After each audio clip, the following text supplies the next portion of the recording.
In a forest, there lived a clever fox in a hidden. ஒரு காட்டில் உள்ள குகையில் நரி வாழ்ந்தது. Morning, the fox left his den for food. ஒரு நாள் காலையில் நரி தன் குகையை விட்டு உணவு தேடி வெளியே சென்றது. A hungry lion came across the empty den. பசியுள்ள ஒரு சிங்கம் யாரும் இல்லாத அந்த குகையின் வழியே சென்றது.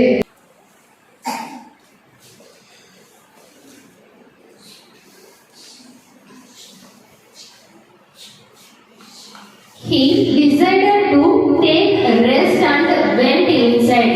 அதன் உள்ளே சென்று ஓய்வு எடுக்க முடிவு செய்தது. He realized that it was a fox den. இது நரியின் குகை என உணர்ந்தது. He decided to eat the fox. When it came back home, நரி தன் குகைக்கு திரும்பிய பின் அதை சாப்பிட முடிவு செய்தது. After a while, the fox returned and saw the paw marks of a lion. சிறிது நேரத்திற்கு பின் நரி தன்னுடைய குகைக்கு திரும்பிய போது சிங்கத்தின் கால் தடங்களை பார்த்தது. The fox got an idea. நரிக்கு யோசனை தோன்றியது.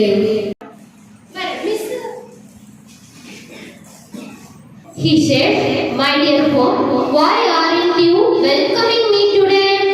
எனது அன்பான வீடே, ஏன் இன்று நீ என்னை அழைக்கவில்லை என்று கூறியது.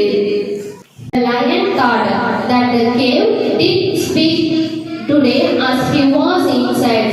நான் குகையில் இன்று இருப்பதால் இந்த குகை பேசவில்லையோ என்று சிங்கம் யோசித்தது. So he quickly replied, "Hello fox, please come in. I am waiting for you." அதனால் அந்த சிங்கம், "ஹலோ நரி, உள்ளே வா, நான் உனக்காக காத்திருக்கிறேன்" என்று கூறியது. The fox said, "Can a cave talk, you foolish lion? You can stay in my den and run away." நரி கூறியது, "குகை பேசுமா, அறிவில்லாத சிங்கமே, நீ என்னுடைய குகையில் தங்கிக்கொள்" என்று கூறி நரி ஓடியது. Important words of the story.